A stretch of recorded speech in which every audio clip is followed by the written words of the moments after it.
Welcome back to the Glory Days. This is episode 28. In this episode, we take on Inter, currently in first place. We are a point behind, and a victory would take us a long way. It would also be the first time that we have gone top of the table so far this season, unless I've forgot any. We'll follow that with games 5 and 6 from the Champions Cup Group B against Lille and Porto. Lille are only 2 points behind us, and if we want to solidify that top spot, we at least need to draw. So if you're looking forward to this episode, please give it a big thumbs up, subscribe to the channel, and let's get started. 4 wins and a draw in our last 5 games. Inter come into this with 3 wins, a loss and a draw in their last 5 games. So we have that form in our favour. We're also playing that rotated squad, and a lot of them players are fresher. That could also work for us. Initial 20 minutes though was pretty drab. And the first opportunity comes to us, Milinkovic on this right hand side to Gonzalez, back out to Milinkovic. Gets to the byline, plays a lovely ball in there. The goalkeeper just about taps it away from Vlahovic, who's incoming, and the defender clears. To the header and puts it over the bar.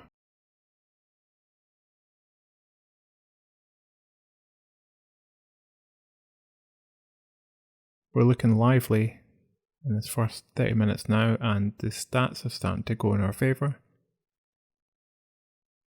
We've made a little bit of a tinker, so although this is a high pressing tactic, we've actually reduced the passing tempo from very high to high, and Vlahovic just scores there with a header. You can see it was a really Ronaldo-esque header.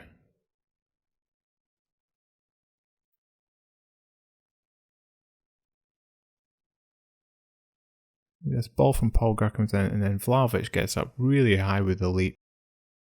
He manages to angle his head to get the ball into the corner. The goalkeeper could do nothing there. At half-time, we're pretty confident we've had the clear domination of the game, Inter with only 2 chances in that whole half.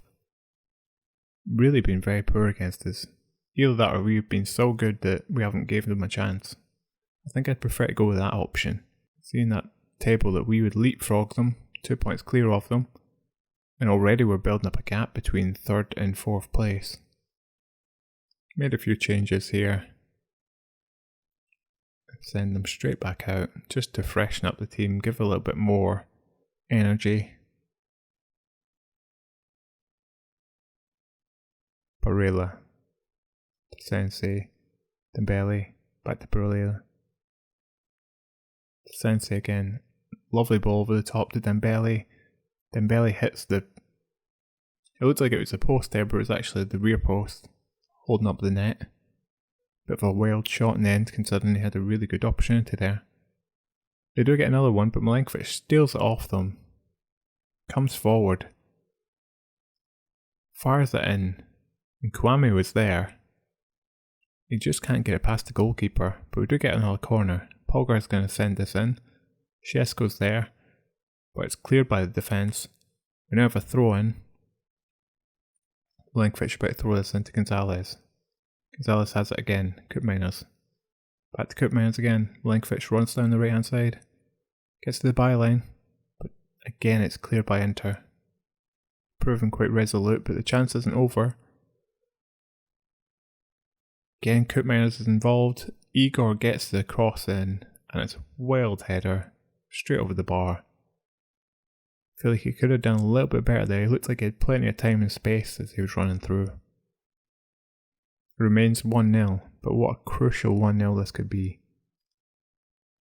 Real domination of the game. Only allowed them 7 chances in the whole game. Their expected goals did creep up slightly in that second half, but it never really looked in doubt. Top of the table is ours, which again I believe it's the first time we've been up there this season. We have Lazio and Atalanta still a game in hand, but currently they are 8 points behind us.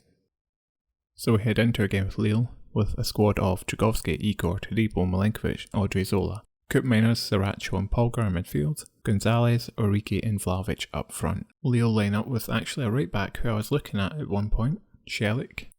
If Lille were to beat us, they would go top. It wouldn't really affect their chances of going through. However, we want to guarantee that top spot and possibly make the knockout round a little bit more forgiving to allow us to get through to the next round. Last season we got through to the knockout round, so we got through the group stage. But Bayern knocked us straight out in the first knockout. And Lille don't exactly fill us with confidence as they take the lead against us. We have a corner at the other side. Milinkovic gets up, but this time he puts it over the bar. We've had the majority of the chances. Lille are ending this half quite strong. Opportunity to get forward into our half. David runs through. His shot goes well wide though. At half time, we have looked a good team. I'm pretty sure we're going to come back, at least snatch a draw out of this game. We head them out. We have another corner. Vlahovic gets in this time. He does head into the back of the net. It's been a corner apiece. We haven't really looked like making anything, both teams, from normal play.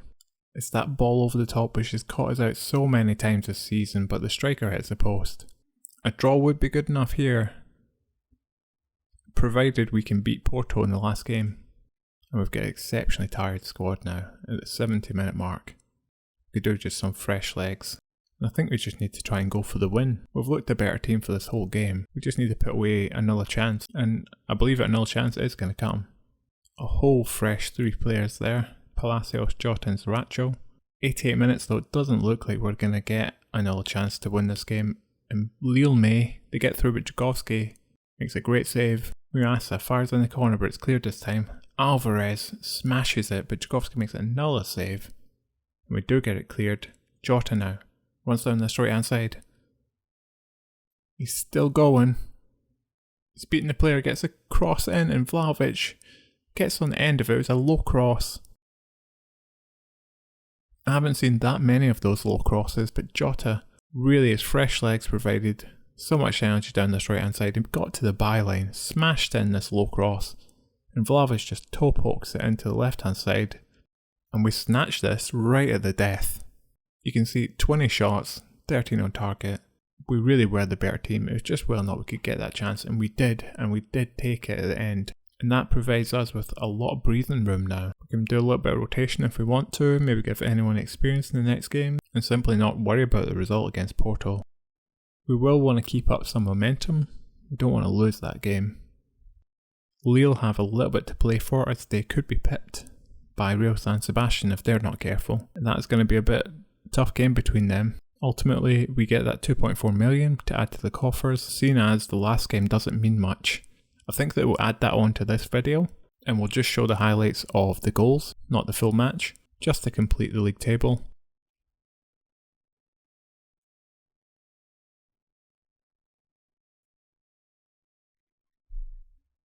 So for the Porto match, we still went with a strong squad. We actually had Jagovski in goal, Biraghi, Martinez, Nefum, Odriozola in the right, Koopmeiners, Polgar and Sriracha in our central midfield, Jota, Origi and Šeško up front. A lot of the squad had a really good game, but Jota struggled, considering he was so influential in our victory in the last game. He struggled in this one, and it was actually Nefum who scored and Origi after we went 1-0 down. It was a really simple ball over the top, and Martinez made a mistake. It allowed Midi to get in, really just from the goalkeeper. We scored here from the corner, Nefum getting above. I think Šeško and Nefum together really caused havoc at that front post. And then Origi scored for a nice little bit of play there. Polgar played a beautiful ball over the top of their defence, and Origi got in and smashed it in the back of the net. And that really rounded off our Champions Cup group. We can see that we ended up with 14 points, winning 4 games, drawn 2. This group did look winnable, and Real San Sebastian did pip Lille in the last match. So they must have beat them. And they did beat them. It was 2-1 draw. It looked like it was going to be a draw just before half time, but then Porto managed to get one in right at the death of the first half, and they kept hold of that result right to the end. So the group's end, Liverpool winning theirs, Borussia Dortmund coming in second, Zebra winning Group C and Man U coming in second, Real Madrid topping the group and Benfica coming in second, Atletico Madrid then Chelsea in Group E. Group F was Sporting first and then Inter second. Looks like one of the weaker groups actually. Barcelona topped theirs with Bayern coming in second, and PSG managed to pip Man City quite clearly actually, they won all their games, 10 goal difference. It's going to be interesting to see who we get from those. I think from an overview, who we would prefer to get would probably be Benfica. We already been beaten by Bayern, although we didn't get embarrassed by Bayern. We did a lot better in the second leg, but I wouldn't say there's any other team than Benfica who I feel like we should be beaten. I think it's going to be pretty tough for us to get past that knockout round. Like I say, I think we've got a good team, but it has some great players in it, but we don't have that many great players. And considering we only play one up front, we have Šeško, striker, who is primarily behind Vlahovic, so that is one of our best players already just sitting on the bench. In between Lille and the Porto game, we played Brescia also, and we scored 5 goals in that game. Didn't concede any. Zaracho got a goal, Vlahovic got 3, and really it's quite an emphatic victory. We do have to report, however, that Kostrovli has picked up an injury and he's out for anywhere between 6 weeks and 3 months at the moment. So we are without him for a considerable period of time.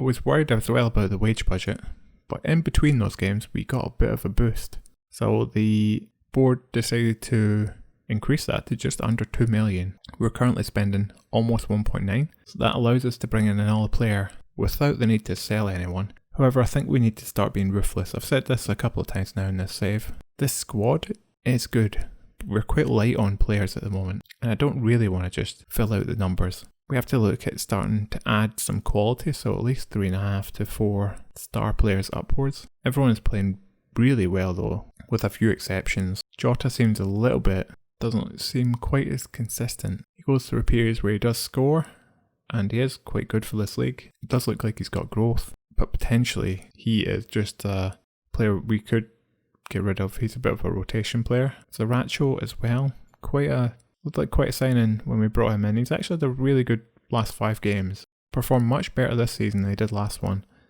and he's starting to provide more assists this season. But he looks like he's close to his full potential, and again he's good for this league. We have a lot of people who are good for this league, but not really going to grow much more. Kurt Miners is our best player in there. So there's potential to also reduce the wage budget by getting rid of someone like Zaracho. Getting rid of someone like Jota is not going to really do too much, and he's quite a good backup for the league. So there's that to play with.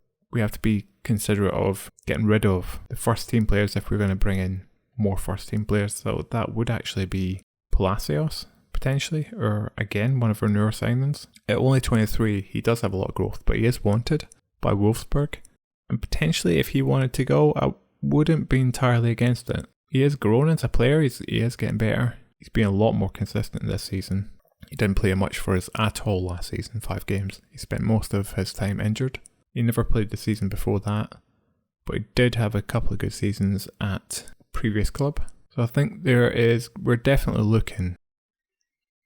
Very interestingly, this Maxence Lacroix is up for sale at only 11 million. He looks like he'd be really good in defence.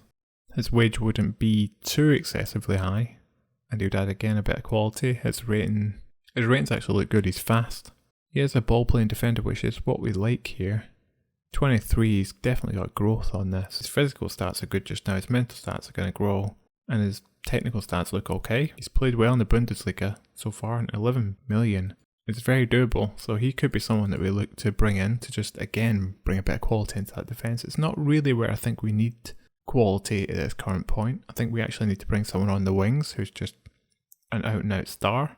But when we don't have any transfer budget left, we're going to have to make moves for someone and hope that we can sell players to bring them in, or otherwise just wait until the end of the season. And that is the wrap for this episode. So we have finished our Champions Cup group game, top of the table. We're currently sitting 2 points clear in the top of Serie A. We have a bunch of beatable teams in our next 4 games. So I think we'll come back for Cup Fever episode. We'll play Zebra, and then we'll see who wins out as Sassuolo and Parma. And we'll play both the cup games in our next episode. So if you've enjoyed this episode, please give the video a big thumbs up, subscribe to the channel, and thanks for watching.